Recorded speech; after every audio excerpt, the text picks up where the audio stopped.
கர்த்தருடைய பரிசுத்த நாமத்திற்கு மகிமை உண்டாவதாக. தேவனுடைய அன்பு என்ற தலைப்பில் ஒரு நித்தியமான அன்பை பற்றிய ஒரு செய்தியை தியானிக்கப் போகிறோம். இந்த செய்தியை தேவனாகிய கர்த்தருடைய கிருபையுள்ள கரங்களிலே கொடுத்து ஜெபிக்கலாம். அன்பின் தெய்வமே, கர்த்தாவை நன்றியோடு ஸ்தோத்திரிக்கிறேன். இந்த உலகத்தின் அன்பு இந்த உலகத்தோடு ஒழிந்து போகும். ஆனால் உம்முடைய அன்போ நித்தியமாக இருக்கும். இந்த சத்தியத்தை எங்களுக்கு வெளிப்படுத்தி கொடுத்தபடினாலே நன்றியோடு ஸ்தோத்திரிக்கிறேன். இந்த செய்தியை ஆசீர்வதித்து தாரும். இதில் மறைந்திருக்கிற ரகசியங்களை எங்களுக்கு வெளிப்படுத்தி தாரும். அதன்படி ஜீவிக்க எங்களுக்கு உதவி செய்யும். இயேசுவின் இன்ப நாமத்தில் வேண்டுகிறேன், ஜீவனுள்ள நல்ல பிதாவே, ஆமென்.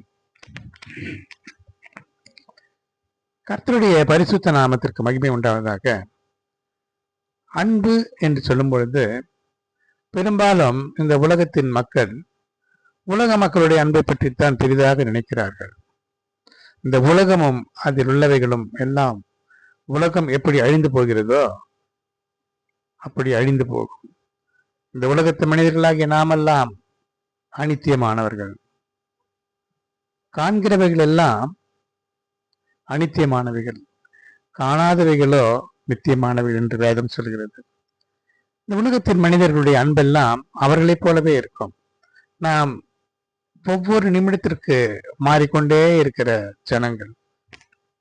ஒரு மனிதன் ஒரு வேளை வேறு ஏதாவது துக்கமான காரியங்கள் அவனுடைய மனதை ஆட்டி படைத்துக் கொண்டிருந்தால் நம்மிடத்தில் அவன் நடந்து கொள்கிற விதமே வேறு விதமாக இருக்கும். அவன் மகிழ்ச்சியாக இருந்தால் நம்மிடத்துல மகிழ்ச்சியாக இருப்பான். அவன் துன்பமாக இருந்தால் அவனுடைய அன்பு குறைந்து காணப்படும். ஆனால் தேவன் அப்படிப்பட்டவர் அல்ல. அவர் நித்தியமானவர். அவருடைய அன்பு இந்த உலகத்தில் இருக்கும் பொழுதும் பரலோகத்தில் இருக்கும் பொழுதும் எப்பொழுதுமே நிறைவான அன்பாக இருக்கும். பிரியமானவர்களே, இந்த உலகத்தின் அன்பு, உலகத்தின் வேஷம் எப்படி கடந்து போகிறதோ அப்படியே கடந்து போகும். எத்தனையோ பேர் நம்முடைய வாழ்க்கையில நம்மை நேசித்திருக்கலாம். அவர்களுடைய நேசம் எல்லாமே பெரும்பாலும் இந்த உலகத்தின் வேஷத்தை போல அதுவும் ஒரு வேஷம்தான். ஏதாவது ஒரு நன்மையை கருதி நம்ம மேலே அன்பு செலுத்த கூடியவர்களாகத்தான் இந்த உலகத்தில் இருக்கிற மக்களாகி நாம் இருக்கிறோம். ஆனால் தேவன் அப்படிப்பட்டவர் அல்ல. அவருடைய அன்பு எப்படிப்பட்டது? அது இன்றைக்கு இந்த உலகத்திலே மாத்திரமல்ல, நித்தியமாக இருக்கக்கூடிய அன்பாக இருக்கிறதுனால இந்த உலகத்தின் மனிதர்கள் மேலே நாம் வைத்திருக்கிறதான அன்பு, இந்த உலகத்தின் மேலே, உலகத்தின் பொருட்களின் மேலே, உலகத்தின் உறவுகள் மேலே நாம் வைத்திருக்கிற அன்பு இந்த உலகத்தோடு அழிந்து போகும். ஆனால் தேவனை நாம் இந்த பூமியில் இருக்கும் பொழுதே நாம் நேசிக்க துவங்கினால் அது பரலோகம் வரைக்கும் நித்தியமாக இருக்கும். இதை பலர் தெரிந்து கொண்டு அப்படி வாழ்ந்தார்கள். பழைய ஏற்பாட்டு பரிசுத்தவான்களிலே பலரை நாம் அப்படி பார்க்கலாம். ஏனோக்கு தேவனோடு சஞ்சரித்துக் கொண்டிருந்தான் என்று பார்க்கிறோம். அப்படி அவன் தேவனோடு சஞ்சரித்துக் கொண்டிருக்கையிலே அவன் காணப்படாமல் போனான். அவனை தேவன் எடுத்துக்கொண்டார் என்று வேதத்திலிருந்து நாம் பார்க்கிறோம். அப்படித்தான் இந்த உலகத்திலே நாம் இருக்கும் பொழுது தேவனோடு சஞ்சரித்துக் கொண்டிருந்தால் நாமும் எடுத்துக்கொள்ளப்படுவோம். எப்பொழுது எடுத்துக்கொள்ளப்படுவோம்? கர்த்தராகிய இயேசு கிறிஸ்து திடீரென்று நடுவானத்திலே தோன்றுவார். அப்பொழுது அவருக்காக அவளோடு காத்திருக்கிறவர்கள் ஒரு நிமிடத்திலே இமைப்பொழுதிலே மறுரூபமாக்கப்பட்டு எடுத்துக்கொள்ளப்படுவார்கள். இந்த உலகத்திலே இருக்கும் பொழுதே நாம் தேவனோடு கூட நெருங்கி வாழ்ந்தால்தான் பரலோகத்திலே தேவனோடு கூட நாம் வாழ முடியும். பரலோகத்தில் எப்படி வாழ்கிறோம் என்றால் நித்தியமாக அவரை துதித்துக் கொண்டே இருப்போம். தேவதூதர்களை போல துதித்துக் கொண்டிருப்போம். தேவதூதர்கள் இரவும் பகலும் அவரை துதித்துக் கொண்டே இருக்கிறார்கள். சேராபீன்கள், கேருபீன்கள் என்றெல்லாம் சொல்லப்படுகின்றதான தூத கணங்கள் இரவும் பகலும் தேவனாகிய கர்த்தர் பரிசுத்தர் பரிசுத்தர் பரிசுத்தர் என்று சொல்லிக் கொண்டிருக்கிறதாக நாம் வேதத்தில பார்க்கலாம். அப்படியானால் இந்த உலகத்திலேயே நாம் தேவனோடு கூட நெருங்கி வாழ்ந்து தேவனாகிய கர்த்தரை துதித்து கண்டு அவரை நேசித்து அவருடைய கட்டளைகள் நியமங்களின்படி நடந்து பரிசுத்தமாய் கரை திரை இல்லாமல் நம்முடைய ஆவியாத்ம சரீரத்தை காத்து கொண்டால் நாமும் பரலோகத்தில் சென்று அங்கே வாழக்கூடிய தகுதியை அடைந்து விடுவோம். இதுதான் ரகசியம். தாவீது சொல்லுகிறான் பாருங்க, பரலோகத்திலே உண்மை இல்லாமல் எனக்கு யார் உண்டு? பூலோகத்திலே உம்மை தவிர வேறு விருப்பம் இல்லை. அப்படித்தான் நாமும் வாழ வேண்டும். இதுல தேவனுடைய அன்பு எப்படி நம் மேலே விளங்க பண்ணினார் என்பதைத்தான் இப்பொழுது நாம் பார்க்க போகிறோம். இந்த செய்தியை இப்பொழுது எப்படி அவர் நம் மீது அன்பு செலுத்தினார் என்பதை நாம் பார்க்கலாம். இந்த தேவனுடைய அன்பு எப்படிப்பட்டது? பர்வதங்கள் தோன்றும் முன்னே நீர் பூமியையும் உலகத்தையும் உருவாக்கும் முன்னே நீர் அனாதியா என்றென்றைக்கும் தேவனாய் இருக்கிறீர் என்று சொல்லப்பட்டிருக்கிறது. அப்படியானால் தேவன் அனாதி தேவனாக, அவருக்கு ஆதி அந்தம் கிடையாது. சங்கீதம் 90ஆம் அதிகாரம் 2ஆம் வசனத்தில் இப்படி சொல்லப்பட்டிருக்கிறது. எப்பொழுதும் அவர் அனாதி தேவனாக, உலகம் தோன்றுவதற்கு முன்னதாக அவர் இருக்கிறார் என்று சொன்னால் உலகத்தை உண்டாக்கினவரே அவர் தான். பர்வதங்களை உண்டாக்கும் முன்னே, பூமியை உண்டாக்கும் முன்னே, இந்த உலகத்தை உருவாக்கும் முன்னே அவர் என்றென்றைக்கும் தேவனாக இருக்கிறார். இப்படிப்பட்ட தேவன் என்ன செய்தார்? அனாதி தேவனாக அவர் அப்படியே சஞ்சரித்துக் கொண்டிருக்கிற வேளையில அவர் மனிதனை படைக்க வேண்டும், அவனோடு கூட இருக்க வேண்டும் என்று அவர் ஒரு தீர்மானத்தை அவர் வைத்தார். அந்த தீர்மானத்தின்படி அவர் என்ன செய்தார்? ஆதியிலே தேவன் வானத்தை படைத்தார், பின்பு பூமியையும் படைத்தார். ஆதியாகமம் 1ஆம் அதிகாரம் 1ஆம் வசனத்திலே இப்படி சொல்லப்பட்டிருக்கிறது.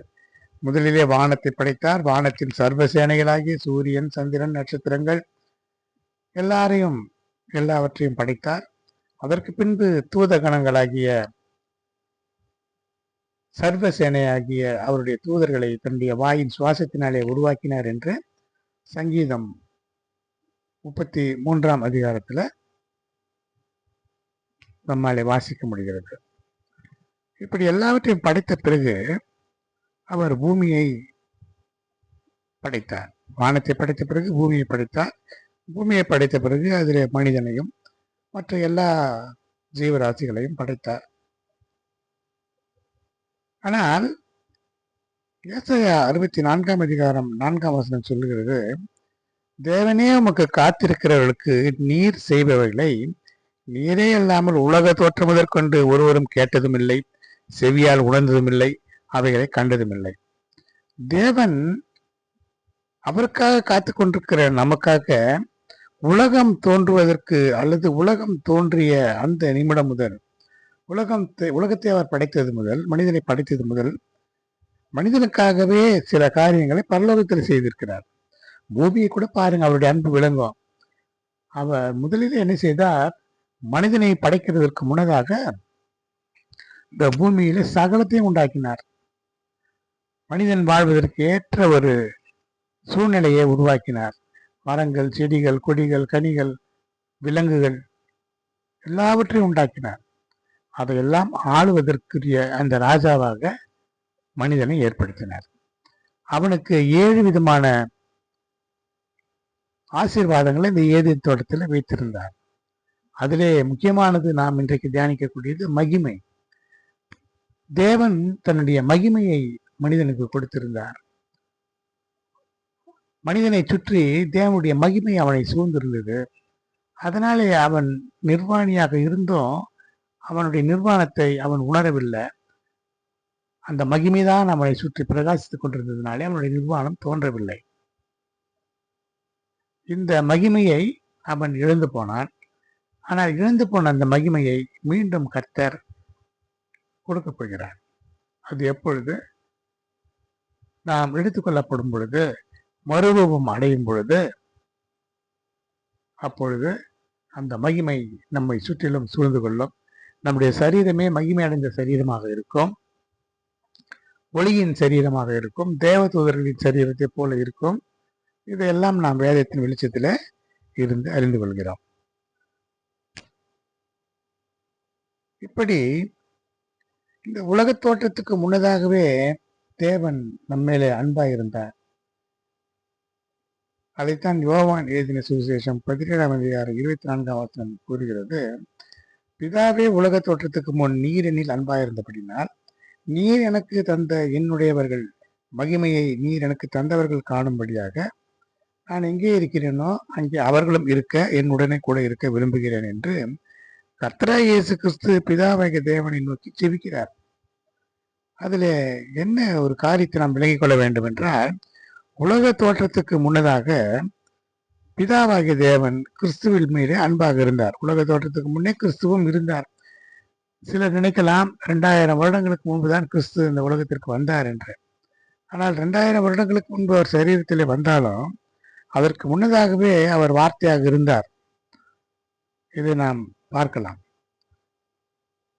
இப்பொழுது கர்த்தராகிய இயேசு கிறிஸ்து என்ன சொல்கிறார்? உலக தோற்றத்துக்கு முன்னே நீர் என்னில் அன்பாக இருந்தீர், நாம் ஒன்றாக இருந்தோம். இப்பொழுது நீர் எனக்கு தந்த இந்த மனுபுத்திரர் என்னிலும் உம்மிலும் அன்பாயிருந்து நம்மிலே இணைந்து நாம் எல்லாரும் ஒரே இடத்துல இருக்கும்படியாக அவர்களும் நம்மோடு கூட பரலோகத்தில் இருக்க வேண்டும் என்று வேண்டுகிறார். கர்த்தராகிய இயேசு கிறிஸ்து பிதாவுடைய சித்தத்தை மாத்திரம்தான் வேண்டுவார். பிதாவுடைய சித்தம் அப்படித்தான் இருக்கிறது. அதனாலே அவரும் அதை வேண்டினார். பிதாவும் அதை ஏற்றுக்கொண்டு பரலோகத்திற்கு நம்மை அழைத்து கொண்டு போகக்கூடிய எல்லா ஆயத்தங்களையும் செய்யும்படியாக அவர் தீர்மானித்து அதை ஏற்கனவே ஆரம்பித்த அவர் சியோனை எருசலேமை கட்டி அதை முடித்து மகிமையிலே இயேசு வெளிப்படுவார். பிதாவாகிய தேவன் உலக தோற்றத்துக்கு முன்னே அதையெல்லாம் ஆரம்பித்திருந்த போதிலும் அதை கட்டி முடிக்கிற வேலை கர்த்தராகிய இயேசு கிறிஸ்துவிடத்துல ஒப்படைக்கப்பட்டிருக்கிறது.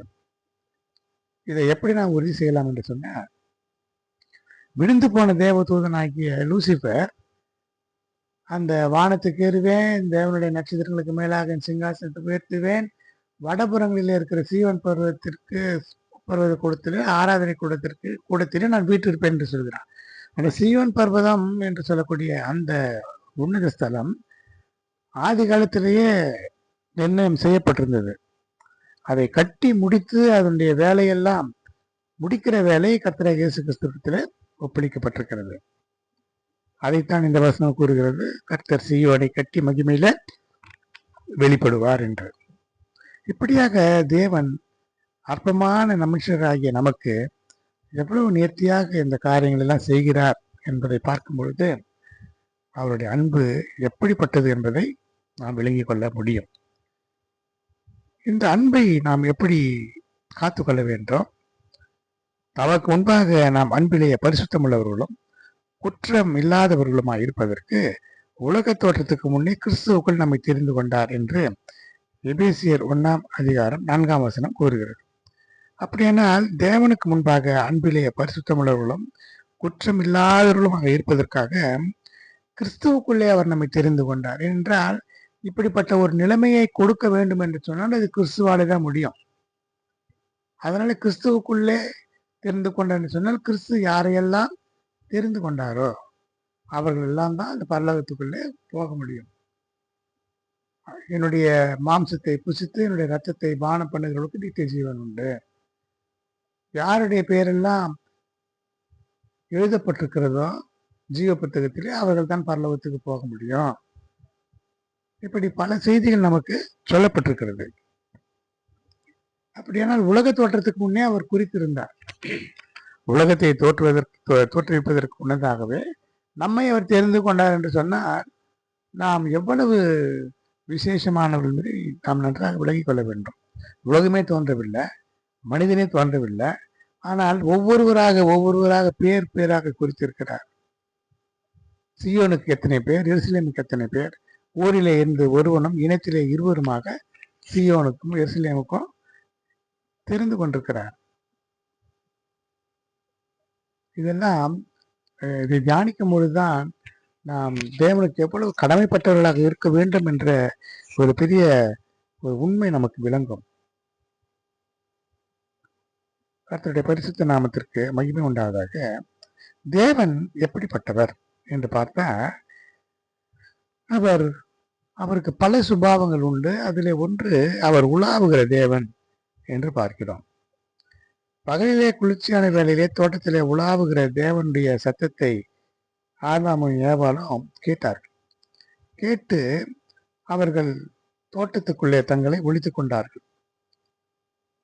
ஏனென்றால் அவர்கள் தேவனுடைய கட்டளையை மீறினதினாலே அவரை சந்திக்க அவர்களாலே முடியவில்லை. கர்த்தருடைய பரிசுத்த நாமத்திற்கு மகிமை உண்டாவதாக. ஆதாமும் ஏவாளும் நிர்வாணிகளாக இருந்தாலும் அவர்கள் வெட்கப்படாது இருந்தார்கள் என்று ஆதியாகமம் 2ஆம் அதிகாரம் 25ஆம் வசனத்திலிருந்து நாம் அறிந்து கொள்கிறோம். இதற்கு காரணம் அவர்களை சுற்றிலும் தேவனுடைய மகிமை இருந்தது. இந்த தேவனுடைய மகிமையை பற்றி நாம் பார்க்கும் பொழுது தேவன் மாத்திரமல்ல, அவருடைய மகிமையை நமக்கு கொடுத்திருக்கிறார், தேவ தூதர்களுக்கும் மகிமையை கொடுத்திருக்கிறார். இந்த மகிமையை தான் மனிதன் எழுந்து போனான். ஆனால் இந்த மகிமையை மீண்டும் அவர் தருவதற்காகத்தான் கர்த்தராகிய இயேசு கிறிஸ்து சிலுவையிலே மரித்து அடக்கம் பண்ணப்பட்டு உயிரோடு எழுந்து பரலோகத்துக்கு சென்றிருக்கிறார். இதையெல்லாம் இந்த 7 ஆசீர்வாதங்களிலே ஒன்று மகிமை. இந்த மகிமையை நாம் மீண்டும் பெற்று விடுவோம் என்ற அந்த செய்தியை நாம் இப்போது பார்த்து கொண்டிருக்கிறோம். இந்த மகிமையை பற்றி பார்க்கும் பொழுது வெளிப்படுத்தின விசேஷம் 21ஆம் அதிகாரம் 10ஆம் வசனத்தில் பார்க்கும் பொழுது, பெரிதும் உயர்வுமான ஒரு பர்வதத்தின் மேல் ஆவியிலே கொண்டு போய் தேவனுடைய மகிமையை அடைந்த எருசலேம் ஆகிய பரிசுத்த நகரம் பரலோகத்தை விட்டு தேவனிடத்தில் இருந்து இறங்கி வருகிறதை எனக்கு காண்பித்தான் என்று பார்க்கிறோம். அப்படியானால் தேவனுடைய மகிமையினாலே நிரப்பப்பட்டதான நகரம் தான் பரிசுத்த நகரம். இந்த பரிசுத்த நகரத்திலே நாம் வசிக்க வேண்டுமானால் நாமும் கூட அந்த மகிமையினாலே நிரப்பப்பட்டவர்களாக இருந்தால்தான் இதில் இருக்க முடியும். இருளடைந்து இருந்தால் அந்த மகிமைக்குள்ளே போக முடியாது. சாத்தானும் அவன் தூதர்களும் இருளினாலே நிரப்பப்படுவார்கள். ஏனென்றால் தேவனுடைய மகிமை தேவதூதனை விட்டு எடுப்பட்டதினாலேதான் அவன் கீழே தள்ளப்பட்டான். பூமியில தள்ளப்பட்ட அவன் பூமிக்கு அவனிடத்தில் இருந்த இருளையெல்லாம் பரப்பி இருந்தான். அதற்கு பிறகுதான் தேவன் இந்த பூமியிலே வந்து வெளிச்சம் உண்டாக கடவுது என்று சொல்லி வெளிச்சத்தை மீண்டும் உண்டு பண்ணினார் என்பதையெல்லாம் நாம் வேதத்திலிருந்து அறிந்து கொள்கிறோம். அடுத்து இந்த உலகத்திலே இருந்ததான இந்த மகிமை என்று பார்க்கும் பொழுது சாத்தான் சொல்லுகிறான். கர்த்தராகிய இயேசு கிறிஸ்துவிடத்துல லூக்கா 4ஆம் அதிகாரம் 6ஆம் வசனத்துல இந்த சர்வ மகிமையும் பூமியில இருக்கிற சகல மகிமையும் எனக்கு கொடுக்கப்பட்டிருக்கிறது, இவைகளை நான் உனக்கு கொடுப்பேன், என்னை சாஷ்டாங்கமாக விழுந்து பணிந்து கொள்ள வேண்டும் என்று சொல்லுகிறான். ஏனென்றால் அவன் சொல்லுகிறான், இவைகள் எனக்கு ஒப்பு கொடுக்கப்பட்டிருக்கிறது, எனக்கு இஷ்டமானவைகளை இஷ்டமானவனுக்கு இவைகளை கொடுக்கிறேன், இந்த அதிகாரம் எல்லாவற்றையும் உமக்கு தருவேன் என்று சொல்லுகிறான். இதற்கு காரணம், இந்த அதிகாரம் எல்லாம் பூமியில இருக்கிறதான இந்த மகிமையை எல்லாம் தேவன் மனிதனுக்கு கொடுத்திருந்தார். தேவனுடைய கட்டளையை அவன் கீழ்ப்படியாத காரணத்தினால அந்த மகிமையை அவன் இழந்து போனான். பிசாசு அவனிடத்திலிருந்து எடுத்துக்கொண்டான். ஆனால் இந்த மகிமையெல்லாம் மீண்டும் நமக்கு தரும்படியாகவே தேவன் தன் ஒரே பேரான குமாரனை ஒப்பு கொடுத்தார். இப்படிப்பட்ட மகிமையை நாம் அறிந்து கொள்ள வேண்டும் என்பதுதான் தேவனுடைய சித்தமாக இருக்கிறது. மனுஷகுமாரன் எப்படி வருவார் என்று பார்க்கும் பொழுது லூக்கா 21ஆம் அதிகாரம் 27ஆம் வசனத்துல மனுஷகுமாரன் மிகுந்த வல்லமையோடும் மகிமையோடும் மேகத்தின் மேல் வருகிறதை காண்பார்கள் என்று சொல்லப்பட்டிருக்கிறதை பார்க்கலாம். இந்த மகிமையை பற்றிய மற்றொரு செய்தி என்னவென்று சொன்னால், உலக தோற்றத்துக்கு முன்னே தேவன் நம்முடைய மகிமைக்காக ஏற்படுத்தினதும் மறைக்கப்பட்டதுமாயிருந்த ரகசியமான தேவ ஞானத்தை பேசுகிறோம் என்று 1 கொரிந்தியர் 2ஆம் அதிகாரம் 7ஆம் வசனம் கூறுகிறது. அப்படியானால் உலக தோற்றத்துக்கு முன்னே நமக்கென்று ஒரு மகிமையை தேவன் ஏற்படுத்தி வைத்திருந்தார்.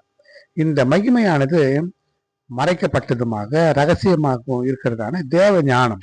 இந்த தேவ ஞானத்துக்குள்ளே இந்த மகிமை இருக்கிறது, ஞானத்துக்குள்ளே மகிமை இருக்கிறது.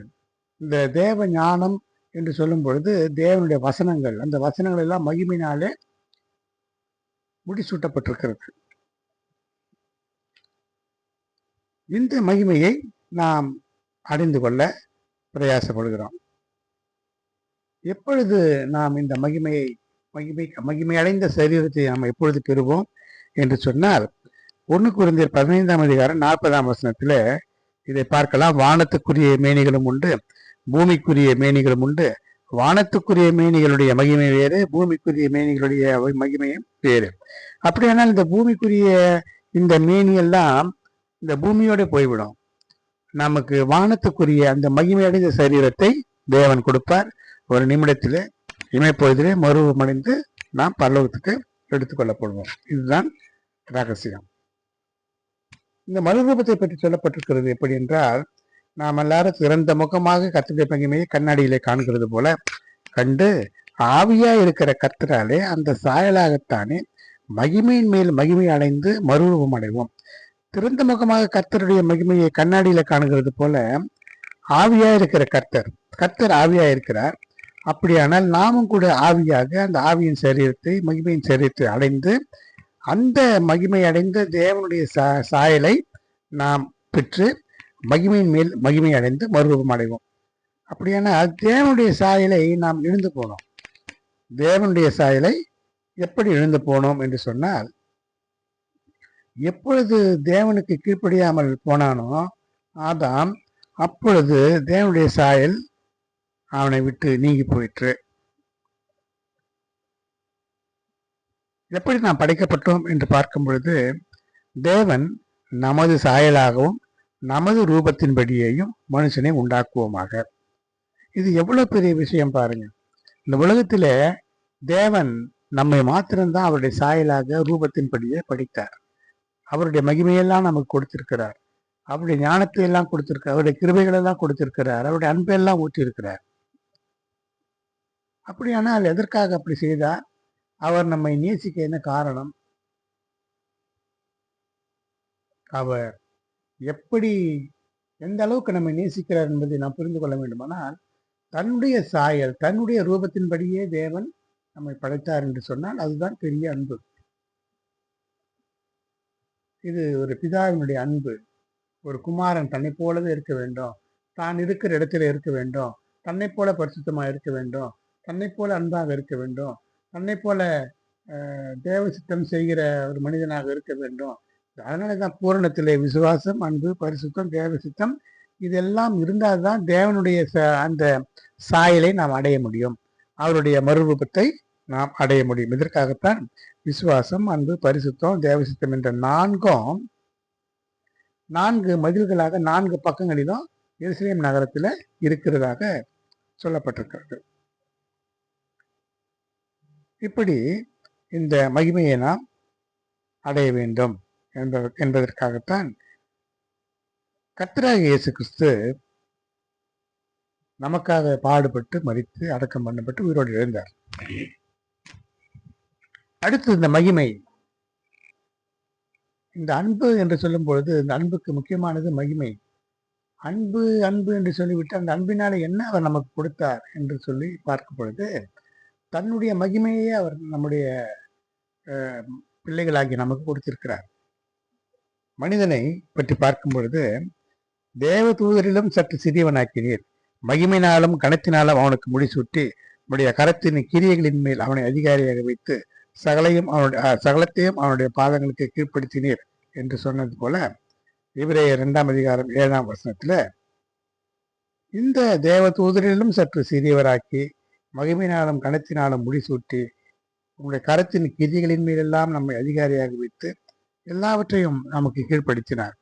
இப்படியேதான் கர்த்தராகிய இயேசு கிறிஸ்துவையும் கூட ஒரு மனிதனாக, சாதாரண ஒரு மனிதனாகத்தான் அவர் அனுப்பினார். நம்மை போல அவரையும் மகிமையினாலே கனத்தினாலே எல்லாம் முடிசூட்டி அவரை அனுப்பினாலும் அவர் சாதாரண ஒரு மனிதனைப் போலத்தான் வாழ்ந்தார். ஆனால் அவர் விசுவாசத்தோட, அன்போட, பரிசுத்தத்தோடு தேவசித்தத்தை மாத்திரம் செய்கிறவராக தேவனுக்காக வைராக்கியத்தோடு வாழ்ந்து முடித்தார். ஒரு முன்மாதிரியான அனுபவத்தை நாம் அவரிடத்திலிருந்து பெற்றுக்கொள்ளலாம். அடுத்து, கிறிஸ்துவனுடைய மகிமை வெளிப்படும் பொழுது களி கூர்ந்து மகிழும்படி அவருடைய பாடுகளுக்கு நீங்கள் பங்காளிகளாக இருக்கிறதுனால சந்தோஷப்படுங்கள்.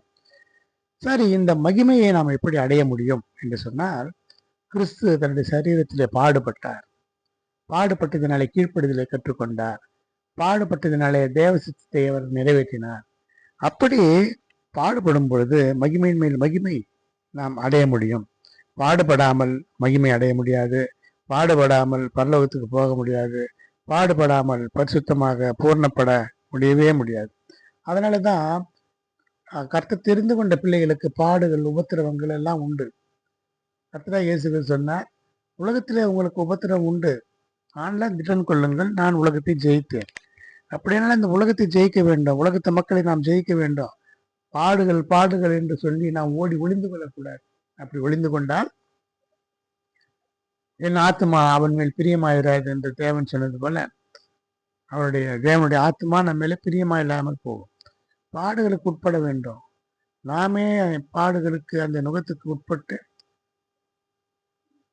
தேவனுடைய சித்தத்தின்படி நிந்தைகளை, கஷ்டங்களை, அவமானங்களை சகிக்க வேண்டிய ஒரு சூழ்நிலையில தான் இருக்கிறோம். அடுத்து இந்த மனிதன் தேவனுடைய சாயலிலே உண்டாக்கப்பட்டிருக்கிறதுனால மனுஷனுடைய ரத்தத்தை சிந்துகிறவன் எவனோ அவன் ரத்தமும் பூமியிலே சிந்தப்பட வேண்டும் என்று ஆதியாகமம் 9ஆம் அதிகாரம் 6ஆம் வசனத்தில் சொல்லப்பட்டிருக்கிறது. ஏனென்றால் தேவன் தன்னுடைய சாயலிலே மனிதனை உண்டாக்கினதுனால அவனுடைய ரத்தம் சிந்தப்படக்கூடாது என்பது கட்டளையாக இருக்கிறது. இப்படி தேவனுடைய சாயலிலே அவருடைய மரணத்தின் சாயலிலே நாம் இணைக்கப்பட்டவர்களாக இருந்தால் அவருடைய உயிர்த்தெழுதலின் சாயலும் இணைக்கப்பட்டிருப்போம் என்று ரோமர் 6ஆம் அதிகாரம் 5ஆம் வசனம் கூறுகிறது. இது என்ன மரணத்தின் சாயல், உயிர்த்தெழுதலின் சாயல் என்று சொன்னால், கர்த்தராகிய இயேசு கிறிஸ்து மரணத்திலே எப்படி இருந்தாரோ, மரணத்தின் சாயல் எப்படி இருந்தது, அதுபோல பாடுகள், உபத்திரவங்கள், நிந்தைகள், அவமானங்கள், இதுதான் அந்த சிலுவையிலே அவப்பட்டதான அந்த சாயல். அந்த மரணத்தின் சாயலை நாம் நம்முடைய சரீரத்திலே அடைய வேண்டும். அப்படி அடைந்தால்தான் உயிர்த்தெழுதலின் சாயலில் இணைக்கப்பட்டிருக்க முடியும். ஆனால் பாடுகளுக்கு, உபத்திரவங்களுக்கு, நிந்தைகளுக்கு, அவமானங்களுக்கு உட்படாதபடிக்கு அப்படியே பரலோகத்துக்கு சொகுசாய் போக முடியும் என்று சொன்னால் அப்படி முடியவே முடியாது. இந்த வசனம் தெளிவாக சொல்லுகிறது. அவருடைய உயிர்த்தெழுதலின் சாயலிலே இணைக்கப்பட்டிருக்க வேண்டுமானால் அவருடைய மரணத்தின் சாயலிலே நாம் இணைக்கப்பட்டிருக்க வேண்டும். அவர் இந்த உலகத்திலே இருக்கும்பொழுது உலகத்துக்கு மரித்தார், பாவத்துக்கு மரித்தார், நிந்தைகள், அவமானங்களை ஏற்றுக்கொண்டார். அவருடைய நுகத்திலே அவர் எதுவும் அவர் பேசவில்லை. அவரை நிந்தித்தவர்கள், அவமானப்படுத்தினவர்கள் எல்லாம் இருந்தார்கள். ஏசாயா புத்தகத்திலே பார்க்கும் பொழுது அவர் எப்படியெல்லாம் நிந்தையை, அவமானத்தை ஏற்றுக்கொண்டார் என்பதை நாம் தெளிவாக பார்க்க முடிகிறது. அவர் கூக்குரலிடவில்லை, வாக்குவாதம் பண்ணவும் இல்லை, அவருடைய சத்தத்தை வெளியிலே வீதியிலே கேட்கவும் பண்ணவில்லை. கர்த்தரே இதையெல்லாம் சொன்னார் என்று சொல்லி எல்லா பாடுகளுக்கும், நிந்தைகளுக்கும், அவமானங்களுக்கும் அவர் ஒப்பு கொடுத்தார். இப்படி மரணத்தின் சாயலிலே, உயிர்த்தெழுதலின் சாயலில் நாம் இணைக்கப்பட்டிருக்க வேண்டுமானால் நமக்கு முக்கியமான ஒன்று தேவைப்படும். அது என்ன என்று சொன்னால் பரிசுத்த ஆவியானவர். இந்த பரிசுத்த ஆவியானவருடைய வழி நடத்துதல், அவருடைய நிறைவு, இது இருக்கும் பொழுதுதான் நம்மாலே இந்த உலகத்திலே வாழ முடியும். உலகத்திலே வாழுதல் என்று சொன்னால் கிறிஸ்துவுக்குள்ளே, தேவனுக்குள்ளே, அப்பொழுதுதான் நம்மளால் வாழ முடியும். தேவனாகிய கர்த்தர் எப்படிப்பட்டவர் என்று பார்க்கும் பொழுது, மலையின் கொடுமுடியிலே கர்த்தருடைய மகிமையின் காட்சி இஸ்ரவேல் புத்தருடைய கண்களுக்கு பட்சிக்கிற அக்னியை போல இருந்ததாம். அந்த வனாந்திரத்தில சீனாய் மலையின் மேலே தேவனுடைய ஆவியானவர் வந்து இறங்கும் பொழுது அதை சுற்றிலும் யாரும் தொடக்கூடாது, ஆடு மாடுகளும் அங்க வரக்கூடாது, பட்சிக்கிற அக்னியாய் இருந்த தேவன் அவர். அப்படிப்பட்ட தேவன், பட்சிக்கிற அக்னியாய் இருந்த அந்த தேவனுடைய ஆவியானவர் இப்பொழுது எப்படி இருக்கிறார்? பரிசுத்த ஆவியானவராக, தேவனுடைய ஆவி பரிசுத்த ஆவியாக நம்முடைய மேலே, நம்முடைய மத்தியிலே, நம்முடைய உள்ளங்களிலே, இருதயங்களிலே வாசம் பண்ணுகிறது. அப்படியானால் நாம் எவ்வளவு பரிசுத்தமுள்ளவர்களாக இருக்க வேண்டும்? தேவனுடைய அன்பு எவ்வளவு அதிகமாக நம்ம மேலே இருக்கும்? தேவனுடைய அன்பு தான் நம்முடைய இருதயத்தில் ஊற்றப்பட்டிருக்கிறது என்று வேதம் சொல்கிறது. அவர்கள் நடுவிலே தம்முடைய பரிசுத்த ஆவி இருக்க கட்டளையிட்டு மோசேயின் வலது கையை கொண்டு அவர்களை தமது மகிமையின் புயத்தினாலே நடத்தி தமக்கு நித்திய கீர்த்தியை உண்டாக்க அவர்களுக்கு உண்டாக தண்ணீரை பிளந்தார் என்று ஏசாயா 63 12 கூறுகிறது.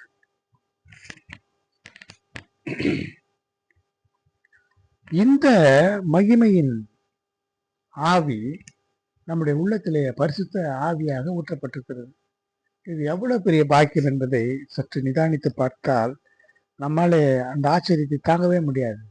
பட்சிக்கிற அக்கினி மலையை தொடவே முடியாது. மலையை தொட்டால் இருந்து போவான். உடன்படிக்கை பெட்டியை தொட்டவன் எல்லாம் செத்து போனான். அப்படிப்பட்ட தேவன் இந்த புதிய ஏற்பாட்டின் காலத்திலே, பழைய ஏற்பாட்டின் காலத்திலே கூட தேவ ஆவியானவர் இருந்தார். அவ்வப்போது வந்து கிதியோன் போன்றவர்கள் மேலே இறங்கி பெரிய பராக்கிரமமான காரியங்களை செய்துவிட்டு நீங்க போவார். ஆனால் புதிய ஏற்பாட்டு காலத்துல நிரந்தரமாக நம்முடைய உள்ளத்திலே தங்கியிருக்கிறார். நம்மோடு கூட பேசுகிறார், நம்மோடு கூட பழகுகிறார், நமக்கு வழியை காட்டுகிறார். அனுதினமும் தேவனுடைய பரிசுத்த ஆவியானவர் நம்மை வழி நடத்துகிறார். இது ஒரு பெரிய கிருபை. பழைய ஏற்பாட்டு பரிசுத்தவான்கள் நம்மை காட்டிலும் மிக வைராக்கியமாக மிக பாடுகள் எல்லாம் பட்டார்கள். ஆனால் புதிய ஏற்பாட்டு பரிசுத்தவான்களாகிய நாம் பரிசுத்தமாக வாழக்கூடிய அந்த ஒரு நிலைமையில இருக்கிறதுனால பரிசுத்த ஆவியானவர் நிரந்தரமாக நம்மோடு கூட இருந்து வாசம் பண்ணுகிறார். அவருடைய கட்டளைகள், அவருடைய நியமங்கள், பரிசுத்தம், சில கட்டுப்பாடுகள், சில ஜீவியத்தின் ஒழுங்குகள், சில நியமங்கள், சில உபதேசங்கள், இதன்படி நடக்கும் பொழுது பரிசுத்த ஆவியானவர் நமக்குள்ளே வந்து வாசம் பண்ணுகிறார். இது நிச்சயமான அன்பு. இந்த பரிசுத்த ஆவியினுடைய அன்பு நித்தியமாக இருக்கும். இப்படி நம்மோடு கூட அவர் இருக்கிற அந்த நிலையை லேவியராகமம் 26 சொல்லப்பட்டிருக்கிறது. நான் உங்கள் நடுவிலே உலாவி உங்கள் தேவனாயிருப்பேன், நீங்கள் என் ஜனமாயிருப்பீர்கள். தோட்டத்திலே உலாவின தேவன் இப்பொழுது ஜனங்கள் அதிகமாக பெருகினதுனால அந்த வனாந்திரத்திலே இவர்கள் எகிப்தின் அடிமைத்தனத்திலிருந்து புறப்பட்டு கானான் தேசம், வாக்குத்தத்தம் பண்ணப்பட்ட கானான் தேசத்துக்கு போகிறார்கள். அங்கே தேவன் சொல்லுகிறார், நான் உங்கள் நடுவிலே உலாவி உங்கள் தேவனாயிருப்பேன், நீங்கள் என் ஜனமாயிருப்பீர்கள். நம்முடைய நடுவிலே அவர் உலாவி கொண்டிருக்கிறார். நம்முடைய வீட்டிலே உலாவி கொண்டிருக்கிறார். நாம் போகிற இடங்களிலே, போகிற வழிகளிலே, நம்முடைய கஷ்ட நேரங்களிலே, துன்ப நேரத்திலே அவர் நம்மோடு கூட உலாவுகிறார். சாதராக், மேஷாக், ஆபேத்நேகோ என்பவர்கள் அக்னியிலே இருக்கும்பொழுது அந்த அக்னியின் நடுவிலே அவர் உலாவினார். 4வது ஆள் தேவதூதனுடைய சாயலை கூட இருந்தது என்று பார்க்கிறோம். யோசேப்பு சிறைச்சாலையில இருந்தால் தேவன் அவனோடு கூட இருந்தார் என்று வேதம் சொல்கிறது. இதெல்லாம் சத்தியமான உண்மைகள். இதெல்லாம் தேவன் நம்மேலே வைத்திருக்கிறதான அந்த அன்புதான் காரணம். இப்படி எதற்காக அவர் அப்படி நம்முடைய மத்தியில உலாவுகிறார் என்று உபாகமம் 23 சொல்லுகிறது. உன் தேவனாகிய கர்த்தர் உன்னை ரட்சிக்கவும், உன் சத்துருக்களை உனக்கு ஒப்புவிக்கவும் உன் பாளையத்துக்குள்ளே உலாவிக் கொண்டிருக்கிறார். ஆகையால் அவர் உன்னிடத்திலே அசூசியான காரியத்தை கண்டு உன்னை விட்டு போகாதபடிக்கு உன் பாளையம் சுத்தமாக இருக்க கடவுது என்று உபாகமம் 23:14 சொல்லப்பட்டிருக்கிறது. அப்படியானால் நம்முடைய மத்தியில இன்றைக்கும் கூட நம்முடைய உள்ளத்திலே உலாவுகிறார், நம்மோடு கூட உலாவுகிறார், நம்முடைய வீட்டிலே உலாவுகிறார், நாம் போகிற வருகிற இடங்களிலெல்லாம் உலாவுகிறார், நம்மோடு கூட வருகிறார். நீ போகும் இடமெல்லாம் தேவனாகிய கர்த்தர் என்னோடு கூட இருக்கிறார் என்று வாக்குத்தத்தம் கொடுத்திருக்கிறார். எதற்கு? நம்மை ரட்சிக்கவும், சத்துருக்களை நம்முடைய கையில் ஒப்புவிக்கவும் அவர் நம்முடைய பாளையத்திலே உலாவிக் கொண்டிருக்கிறார். அந்த பாளையத்துக்குள்ளே அசுத்தமான காரியங்களை கண்டு அவர் விலகி போகக்கூடாது. இதைத்தான் நாம் செய்ய வேண்டும். இந்த அன்பு தேவன் சாதாரண மனிதராகிய நம்மிடத்தில் உலாவுகிறார் என்று சொன்னால் அதற்கு தகுந்த மாதிரி நம்மை மாற்றிக்கொள்ள வேண்டும். இந்த உலகம் நமக்குள்ளே இருக்கிறதா, உலகத்தை உதறிவிட வேண்டும். உலகத்தின் அன்பு நமக்குள்ளே இருக்கிறதா, அந்த உலகத்தின் அன்பை தூக்கி எறிந்து விட வேண்டும். தேவனை காட்டிலும் எது பெரியது? இந்த உலகம் அழிந்து போகும், ஒரு நிமிடத்திலே அப்படியே காணாமல் போகும். தேவனை விட்டு, அவருடைய ஸ்தானத்தை விட்டு விலகக்கூடியதா இந்த பூமி இருக்கிறது. இந்த பூமியும் பூமியில இருக்கிற மனிதர்களும் பூமியில இருக்கிற பணமோ பொருளோ புகழோ பேரோ எதுவும் நம்மோடு கூட வருகிறது இல்லை. நாம் நிர்வாணியாய் வந்தது போல நிர்வாணியாய் போவோம். இதுதான் இந்த உலகத்திலே நாம் ஒன்று கொண்டு வருவதும் இல்லை, கொண்டு போக போகிறதும் இல்லை. எனவே இதை நாம் நன்றாக விளங்கிக் கொள்ள வேண்டும். அசூசியான காரியங்கள் என்று சொன்னால் தேவன் இங்கே உலாவிக் கொண்டிருக்கிறார், நம்முடைய இருதயத்தில் உலாவிக் கொண்டிருக்கிறார். அந்த இருதயத்தில் அசுத்தங்கள் இருந்தால் அவர் அதை விட்டு விலகி போய்விடுவார். ரோமர் 1ஆம் அதிகாரம் 21 முதல் 32 வரை இருக்கிற வசனங்களை படித்து பாருங்கள். அதில் தெளிவாக சொல்லப்பட்டிருக்கிறது, தேவனை அறிந்தும் அவரை தேவன் என்று அறிக்கையிடாமல், ஸ்தோத்தரியாமல், அவரை மகிமைப்படுத்தாமல் இருக்கும் பொழுது ஆவியானவர் நம்முடைய இருதயத்தை விட்டு நீங்கி விடுவார். ஒளி நீங்கும், அந்த இடத்துல இருள் வந்து குடிகொண்டு விடும். இருள் என்பது பிசாசினுடைய அடையாளம். எனவே எசேக்கியேல் 8ஆம் அதிகாரத்திலே கூட பார்க்கலாம், தேவாலயத்துக்குள்ளே அருவருப்புகளை பார்க்கும் பொழுது தேவன் இருக்க வேண்டிய இடத்தை, தேவனை துதிக்க வேண்டிய இடத்திலே தேவனுக்கு பதிலாக விக்கிரகங்களை கொண்டு வந்து விக்கிரக ஆராதனை செய்து கொண்டு, சூரிய நமஸ்காரம் செய்து கொண்டு, இப்படிப்பட்ட காரியங்களை கண்டு நான் விலகி போகும்படிக்கு இவர்கள் இதெல்லாம் செய்கிறார்கள், நான் இந்த இடத்தை விட்டு நீங்கும்படியாக, என்னுடைய முகத்தை மறைத்துக் கொள்ளும்படியாக என்றெல்லாம் தேவன் துக்கப்படுகிறார். எவ்வளவு பெரிய தேவன் சாதாரண மனிதர்களாகிய நம்மை நேசிக்கிறார். ஆனால் நாம் அவரை விட்டுவிட்டு சாதாரண மனிதர்களை நேசித்து அவர்கள் பின்னாலே போனால் அது எவ்வளவு பெரிதான ஒரு துர்பாக்கியமான ஒரு நிலைமை என்பதை நாம் விளங்கிக் கொள்ள வேண்டும். பிரியமானவர்களே, அடுத்து தேவன் சொல்கிறார், ஒரு ஆலயத்திலே நான் வாசம் பண்ணாமல் கூடாரத்திலே வாசஸ்தலத்திலே நான் உலாவினேன். 2 சாமுவேல் 7ஆம் அதிகாரம் 6ஆம் வசனம்.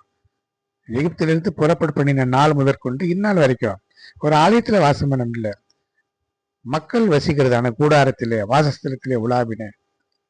நம்முடைய தேவன் நாம் இருக்கிற இடத்திலே உலாவுகிறார், நாம் படுக்கிற இடத்திலே உலாவுகிறார். நாம் என்ன காரியம் செய்கிறோமோ போகையிலும் வருகையிலும் எல்லா இடங்களிலும் நம்மோடு கூட அவர் இருக்கிறார். ஒரு சாட்சி உண்டு. ஒரு பரிசுத்தவான் அவர் வண்டியில போய் கொண்டிருக்கும் பொழுது அவருக்கு பல பிரச்சனைகளினாலே ரொம்ப துக்கப்பட்டு ஜெபித்து கொண்டே போனாரு. அப்படி போகிற வழியில ஒரு காலகட்டத்தில் அவர் அழுதார்.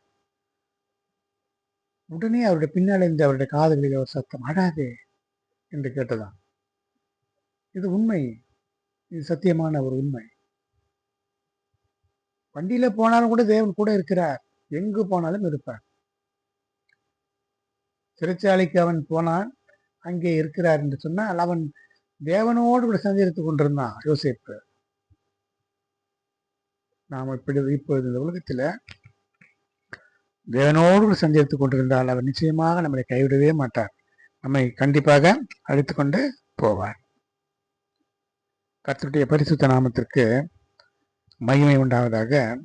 அடுத்ததாக தாவீதினிடத்திலே சொல்லுகிற காரியம் ஒன்று உண்டு. 2 சாமுவேல் 7ஆம் அதிகாரத்துல, நான் இஸ்ரவேலாகிய என் ஜனத்தை மேய்க்கும்படி கட்டளையிட்ட இஸ்ரவேல் கோத்திரங்களிலே ஒரு கோத்திரத்தையாவது நோக்கி, நீங்கள் எனக்கு கேதுரு மரத்தால் செய்யப்பட்ட ஆலயத்தை கட்டாதிருக்கிறது என்ன என்று நான் இஸ்ரவேல் புத்திரருக்குள் உலாவி வந்த இவ்விடத்திலாவது யாதொரு வார்த்தை சொன்னதுண்டோ என்று கேட்கிறார். இதுல நாம் தெரிந்து கொள்ள வேண்டியது என்னவென்று சொன்னால், இஸ்ரவேல் புத்திரருக்குள்ளே உலாவி வருகிறதுதான் அவருக்கு விருப்பமானது. அவர் கேதுரு மரங்களினால கட்டப்பட்ட பெரிய பெரிய ஆலயங்களிலே வாசம் பண்ணுகிறதை விட இஸ்ரவேல் புத்திரராகிய நம் மத்தியிலே, நம்முடைய உள்ளத்திலே, நம்முடைய இல்லத்திலே வாசம் பண்ணுவதுதான் அவருக்கு மிகுந்த பிரியம். வானம் அவருக்கு சிங்காசனம், பூமி அவருக்கு பாதப்படி. அப்படிப்பட்ட பெரிய வாசஸ்தலத்தை நம்மால உருவாக்க முடியுமா? ஆனால் அவ்வளவு பெரிய தேவன் ஒரு கைப்பிடி அளவு சின்ன இருதயத்துல வந்து அடங்கி இருக்கிறார் என்று சொன்னால், இதை காட்டிலும் பெரிய ஒரு அன்பு அதற்கு இணையாக எதையுமே சொல்ல முடியாது. தகப்பனையோ, தாயோ, மனைவியோ, பிள்ளைகளோ, சகோதரனோ, சகோதரியோ, நண்பர்களோ, எந்த உருவமே இதற்கு ஈடாக சொல்லவே முடியாது. எல்லாரும் ஒரு நாள் கைவிட்டு போவார்கள், ஆனால் தேவன் கைவிடவே மாட்டார். இங்கு இருந்தாலும் செத்தாலும் நாம் பரலோகத்துக்கு போகும்போது நமக்கு முன்னே அவர் இருப்பார். அது மட்டுமல்ல, ஒரு பரிசுத்தவானுக்கு அவர் சொன்ன காரியம் ஒன்று உண்டு. அவர் ஜெபித்த பொழுது அவர் சொன்னாரா, நீ கவலைப்பட வேண்டாம், நான் உன்னோடு கூட இருக்கிறேன், நான் உனக்கு ஆதரவாக இருப்பேன். எல்லாரும் உன்னை கைவிடுவார்கள், உன் பிள்ளைகளும் உன்னை கைவிடுவார்கள், ஆனால் நான் உன்னை கைவிடவே மாட்டேன். நீ மரணம் அடையும் பொழுது அந்த மகிமையோடு கூட என் தேவ தூதர்களோடு வந்து நானே உன்னை அழைத்து கொண்டு போவேன் என்று சொன்னாராம். இதை காட்டிலும் ஒரு பெரிய வாக்கு தத்துவம், ஒரு பெரிய ஒரு தேவனுடைய அன்பு எங்கிருந்து வரும்? பரலோகத்துக்கு தேவ தூதர்களை தான் அனுப்பி அந்த ஆத்மாக்களை அழைத்து கொண்டு போவது வழக்கம். ஆனால் ஒரு சிலருக்கு கர்த்தராகிய இயேசு கிறிஸ்துவே வருவாராம். அப்படிப்பட்ட ஒரு நிலைமையை சாதாரண அற்பமான ஒரு மனிதன், தேவனை மாத்திரம் நம்பி வாழக்கூடிய ஒரு அற்பமான ஒரு மனிதனை பார்த்து தேவன் பரிசுத்த ஆவியானவர் மூலமாக தீர்க்க தரிசனமாக இந்த காரியத்தை சொல்லியிருக்கிறார். இதை அவர் நினைக்கும் பொழுதெல்லாம் அவர் உள்ளம் உருகுமா. கர்த்தர் என்னை கைவிட மாட்டார். யார் கைவிட்டாலும் சரி, இந்த உலகமே கைவிட்டாலும் சரி, இந்த முழு உலகமும் நமக்கு எதிராக வந்தாலும் கூட தேவன் நமக்கு துணையாக இருந்தால் ஒருவரும் நம்மை ஒன்று செய்து விட முடியாது. ஆனால் இந்த முழு உலகத்தையும் ஆதாயப்படுத்தி கொண்டாலும் நம்முடைய சொந்த ஆத்மாவை நஷ்டப்படுத்தி கொண்டால் அதனால எந்த லாபமும் இல்லை என்று வேதம் சொல்கிறது. கர்த்தருடைய பரிசுத்த நாமத்திற்கு மகிமை உண்டாவதாக. இப்பொழுதும் இந்த தேவனுடைய இந்த மகிமை நம்மோடு கூட உலாவுகிறதான இந்த தேவன் எப்படிப்பட்டவர்? யோபு 22:14 சொல்லுகிறது, பரமண்டலங்களின் சக்கரத்திலே அவர் உலாவுகிறார் என்று சொல்லப்படுகிறது. வானலோகத்திலே மேகத்திலே அவர் உலாவுகிறார், மேகத்துக்கு மேலே ஏறி போகிறார், மேகத்திலே இறங்கி வருகிறார். அடுத்து சமுத்திரத்தின் அடித்தளங்கள் மட்டும் புகுந்து ஆழத்தின் அடியிலே உலாவினது உண்டோ நீ? ஆனால் தேவன் உலாவுகிறார். 38:16 பர்வதங்களை உருவாக்கினவர், காற்றை சிருஷ்டித்தவர், மனிதனுடைய நினைவுகள் இன்னதென்று அவனுக்கு வெளிப்படுத்துகிறவர், விடியற் காலத்தை அந்தகாரமாக்குகிறவர், பூமியின் உயர்ந்த ஸ்தானங்களாகிய மலைகளின் மேலே உலாவுகிறவர், சேனைகளின் தேவனாகிய கர்த்தர் என்பது அவருடைய நாமம் என்று ஆமோஸ் 4:13 கூறுகிறது. இவ்வளவு மகிமையும் வல்லமையும் உடைய மகிமையுடைய தேவன் சாதாரண மனிதனாகிய நம்முடைய உள்ளத்திலே அவர் உலாவுகிறார் என்று சொன்னால் அதற்கு இணையாக நாம் ஒன்றும் சொல்ல முடியாது. இதே போல கர்த்தராகிய இயேசு கிறிஸ்து இந்த பூமியில் இருந்த பொழுது அவர் சாலமோனுடைய மண்டபத்திலே உலாவிக் கொண்டிருந்தார் என்று பார்க்கிறோம். தேவனுடைய ஒரு சுபாவம் உலாவுதல் என்று சொன்னால் எல்லா இடங்களிலும் அப்படி வியாபித்து ஒரு காற்றை போல அப்படியே நடந்து கொண்டிருக்கிறவர். அங்கே இங்கே நடக்கிறது, என்ன நடக்கிறது, எந்த இடத்துல அவர் வானத்திலிருந்து கீழே பூமியை நோக்கி பார்க்கிறார். தேவனை தேடும் உணர்வுள்ளவன் உண்டோ என்று அவருடைய கண்கள் பார்க்கிறதா. நாம் என்ன பேசுகிறோம் என்பதை கேட்கிறாராம். அவர் கவனித்து கேட்பார். நான் கவனித்து கேட்டேன், அவர்கள் யதார்த்தம் பேசவில்லை, உண்மையை பேசவில்லை. நீங்கள் பேசின பேச்சு மல்கியாவிலே சொல்லப்படுகிறது, நீங்கள் பேசின பேச்சு எனக்கு கடினமாக இருக்கிறது. நாம் பேசுகிறது எல்லாம் எழுதுவதற்காக ஒரு ஞாபக புத்தகம் அவருக்கு உண்டாக எழுதப்பட்டிருக்கிறது என்று பார்க்கிறோம். அவரை தியானிக்கிறவர்களுக்காகவும் அவர்களுக்கு பயந்தவர்களுக்காகவும் அவர்கள் பேசுகிறது என்னது என்பதை எழுதுவதற்கு ஒரு நியாய புத்தகம், ஒரு ஞாபக புத்தகம் எழுதப்பட்டிருக்கிறதா. அவர் காண்கிறார், கேட்கிறார், என்ன பேசுகிறோம் என்பதை குறிப்பெடுத்து வைக்கும்படியாக கட்டளையிட்டிருக்கிறார். எனவே அவர் எவ்வளவு அன்புள்ள தேவன் என்பதை நாம் விளங்கிக் கொள்ளலாம். அடுத்து 2 கொரிந்தியர் 6:16 தெளிவாக சொல்கிறது, தேவன் நமக்குள்ளே வாசம் பண்ணி நமக்குள்ளே உலாவி நம்முடைய தேவனாக இருப்பார் என்பதை ஒரு வசனம் சொல்லுகிறது. நான் அவர்களுக்குள்ளே வாசம் பண்ணி அவர்களுக்குள்ளே உலாவி அவர்கள் தேவனாக இருப்பேன், அவர்கள் என் ஜனங்களாக இருப்பார்கள் என்று தேவன் சொன்னபடி நீங்கள் ஜீவனுள்ள தேவனுடைய ஆலயமாக இருக்கிறீர்களே என்று சொல்லப்பட்டிருக்கிறது. தேவனுடைய ஆலயமாகிய நம்முடைய சரீரத்திலே அவருடைய ஆவி ஊற்றப்பட்டிருக்கிறது. தேவனுடைய பரிசுத்த ஆவியானவர் நம்முடைய இருதயங்களிலே தேவனுடைய அன்பு ஊற்றப்பட்டிருக்கிறது, ஆவியாக ஊற்றப்பட்டிருக்கிறது. அடுத்து தேவனுடைய அன்பினுடைய உச்சத்தை பார்க்கும் பொழுது யோவான் 3:16 தேவன் தம்முடைய ஒரே பேரான குமாரனை விசுவாசிக்கிறவன் எவனோ அவன் கெட்டு போகாமல் நித்திய ஜீவனை அடையும்படிக்கு அவரை தந்தருளி உளவாய் உலகத்தில் அன்பு கூர்ந்தார். நம்முடைய பாவங்களுக்காக தன்னுடைய ஒரே பேரான குமாரனாகிய கிறிஸ்துவை இந்த உலகத்திலே அவர் அனுப்பினார்.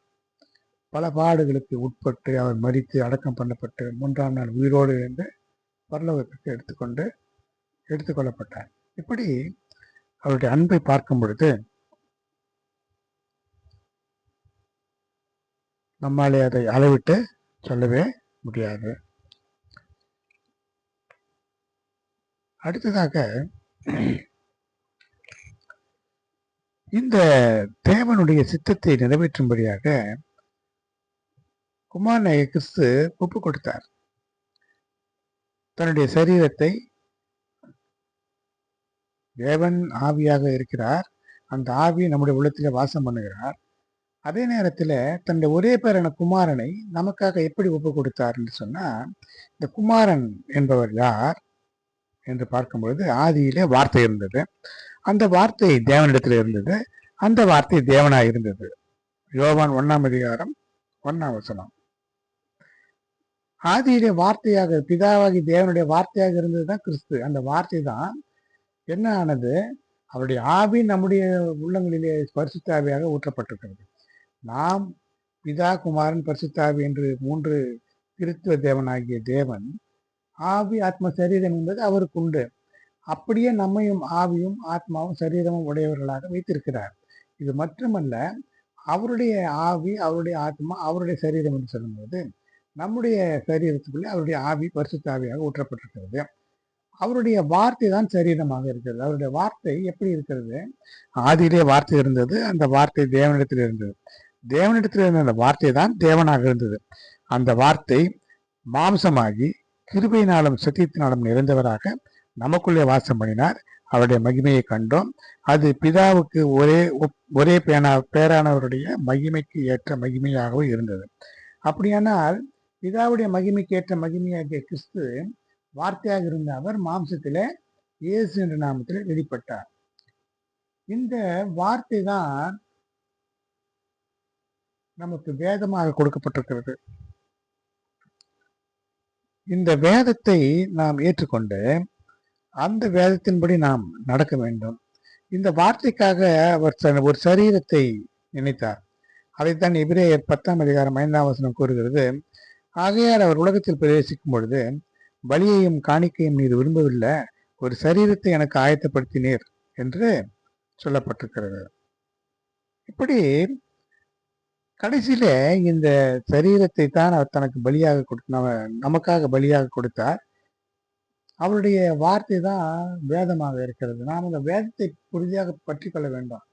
ஒருவன் வேதத்தை மறந்தால் நான் உங்களுடைய பிள்ளைகளை மறந்து விடுவேன் என்று தேவன் சொல்கிறார். ஒரு வேதத்தை இரவும் பகலும் தியானித்துக் கொண்டிருக்கிற மனிதனுடைய குடும்பம் நிச்சயமாக கைவிடப்படாது. அவருடைய பிள்ளைகளுக்கு பல கஷ்டங்கள் வரலாம், ஆனால் தேவன் அந்த பிள்ளைகளோடு கூட இருப்பார். எனவே கிறிஸ்து தான் வேதம், வேதம் தான் கிறிஸ்து. எனவே வேதத்தை உறுதியாக பற்றி கொள்ள வேண்டும். வேதத்தை உறுதியாக பற்றி கொண்டால் அது நம்மை பரலோகத்துக்கு கொண்டு போய் சேர்க்கக்கூடியதாக இருக்கிறது. அடுத்து, இந்த வேத வாக்கியங்கள் எல்லாம் தேவ ஆவியினாலே அருளப்பட்டிருக்கிறது.